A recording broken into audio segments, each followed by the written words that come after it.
Well, the law of attraction. Okay, so if I just think about being a millionaire long enough and hard enough, then that's what I'll attract into my life, right? Like I'll just kind of sit on the couch and think about it really hard. And then if I check my bank account, like there'll be $1 million in there. No, that's not how it works, guys. I get the impression that some people almost actually believe that that's how it works. And this can be a topic that's a little bit lofty, that gets very misunderstood. And, it's in a lot of new age circles and kind of a ideology that a lot of people subscribe to in a way that's very ungrounded. The law of attraction definitely fits into that box.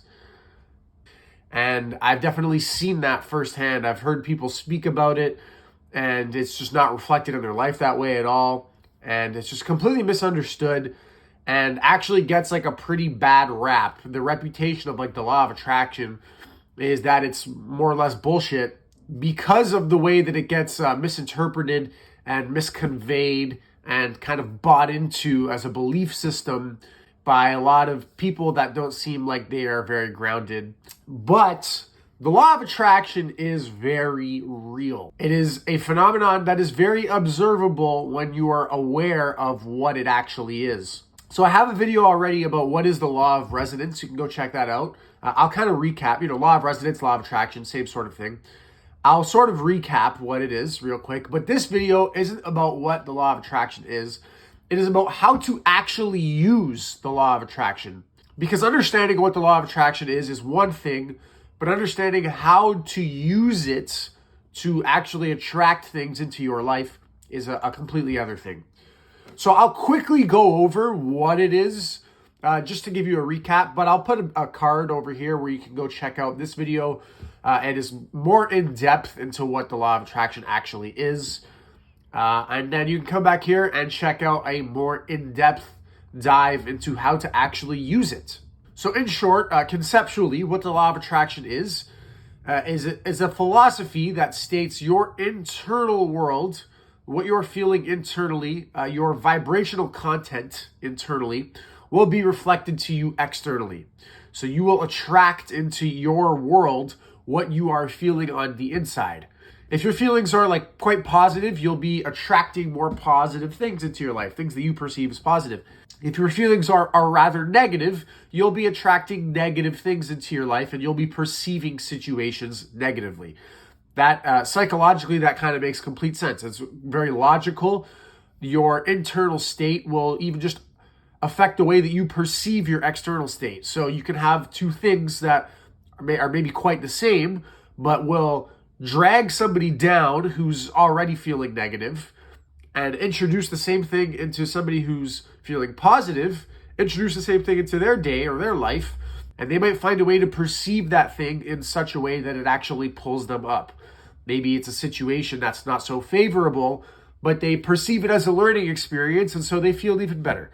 So that's in short, with a bit of an example there of what the law of attraction is. So that seems pretty powerful. If we can attract things into our life based off of our internal state, it is very useful to be able to use that. That's going to be a key ingredient in creating the life that we want. But the question is, and what this video is going to answer, is how do we actually use the law of attraction? Because if we don't know how to actually use it, it's not actually that powerful. It's just like kind of seems like a powerful idea, but we can't exercise any of that power if we don't actually know how to use it.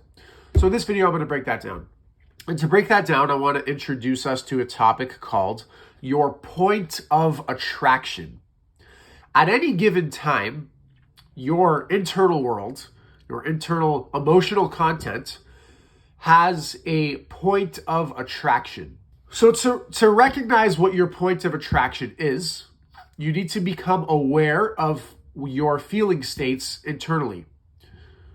So that's very important. When we're not aware, we can't really utilize the law of attraction. We have to become aware of the way that we're feeling. So a meditation practice is very powerful for this. Meditation is a way that you can just kind of sit with yourself and watch your emotions, watch your feelings, watch your thoughts, watch your internal state. And that's going to be very powerful for getting you to recognize how your point of attraction is actually attracting things into your life. That's why it's called your point of attraction. It's where are you internally, and that's going to determine what is coming to you externally. Now, this is already happening all the time. Your point of attraction is already calling things into your life all the time. You're probably just not aware of it yet. So start to look for this, set an intention to become aware of ways that your point of attraction is actually calling things into your life. Maybe you've experienced it a few times, but you haven't really thought of it as your point of attraction. For example, maybe you've been thinking of someone that you haven't seen in a couple months, and then you run into them on the street that day. That's a pretty decent example of your point of attraction. Another good example that I can give you is one day I was feeling kind of cheap. I wasn't feeling that abundant with my finances. I was kind of, penny pinching a little bit. I was holding on to my coin, my money, and I got my bike stolen that day. Perfect example. I was feeling like I wasn't that abundant. I was feeling like I didn't have that much. And so that was reflected to me in my external world. Another day, I was feeling very abundant. I was like, all right, I'm going to bite the bullet. I'm going to spend a couple $1,000s on an electronic bike. It's pretty much a substitute for a car if you're in a big city, which I'm in. And later that day, I ended up getting a free bike. So that's a very good example of the fact that I was feeling abundant. I attracted in abundance. I was feeling like I was in a place of financial lack, and I had something of financial value stolen from me. That's a pretty good example. Now, you might chalk that up to coincidence, but when you become more aware of this, just like be open-minded, entertain it as a possibility, as a phenomenon that could take place, and you'll start to recognize your point of attraction is very real, and it is attracting things into your life at all times. So once you recognize your point of attraction and you validate that this phenomenon is very real, that will empower you to start to actually believe in the power of these methods. And it doesn't have to be in like a faithful way, because you can actually see it for yourself. Once you see it, you can actually believe it. And once you believe something, it becomes like a self-fulfilling prophecy. And that's actually one of the central themes around the law of attraction. When you believe things, they tend to create themselves. But not in a way where, okay, I'm just going to sit on the couch and think of $1 million and then it's going to be in my bank account. No, there's kind of like steps in between. Things become self-fulfilling prophecies because you act on your beliefs. So once you become directly aware of this phenomenon of your points of attraction and you can validate that the law of attraction is quite real, now you can move to a place where you can begin to try and consciously shift your point of attraction. And this is actually really fun. You can kind of like experiment with this. You can begin to consciously shift your point of attraction into a place where it's going to attract what you're wanting to attract into your life. But like I was saying with sitting on the couch and attracting $1 million into your life, that's not what that means. Consciously shifting your point of attraction doesn't mean that that book that you were working on is just going to magically write itself. Okay, that's like not going to happen. You got to actually type the letters if you're working on a book. But what it does mean is you can shift your point of attraction to a place where you're going to be able to write more consistently. You're going to be more excited about writing. Your writing is going to be more creative, and it's going to be of higher quality. And in that way, the book will kind of just write itself. Okay, so how do you do this then? How do you go about consciously shifting your point of attraction? Well, your point of attraction, as I said before, it's all about your inner state, your emotional content. And what else is important is the context of that emotional content. So let's go back to that example of writing a book. If your emotional content and context is that you're experiencing feelings of hopelessness relative to, here's the context, writing a book that people are going to like and purchase, then that is your point of attraction. And your belief, your hopelessness, your belief that you're not going to be able to do that is going to become a self-fulfilling prophecy, because eventually you're going to let those feelings dictate your actions or lack thereof, and you might just give up on the book, or maybe you finish the book, but while you were writing it, you were thinking, oh, this sucks, so you're going to write like a low-quality book. And then your belief and your feelings of hopelessness of writing a good book that will sell will come true. However, once you become aware of your thoughts, right? Let's make sure we get that clear. That was step one. You have to become aware of the fact that your thoughts influence your points of attraction, right? That's what I said at the beginning of the video. Once you become aware of that, you can begin to catch yourself This is where awareness is so key, and a meditation practice is so beneficial for this particular practice. You can begin to catch yourself in these negative thought patterns and recognize, oh, okay, I'm doing that thing again. This is a belief that doesn't serve me. This is a thought that has become a habit that has ingrained itself into a belief that I am now buying into. Let me pause. Let me become aware of the fact that I'm doing that. And then you can begin to guide your thoughts to better feeling thoughts. But you have to do this in a way that it's genuine. You can't lie to yourself about this. So what I recommend there is don't try to go from 10 to 100. Try to go from 10 to 11 to 12. So an example of this would be maybe your internal dialogue looks something like this. Oh man, I'm never going to, write a really good book that's going to sell a lot. And then you catch yourself in that thought.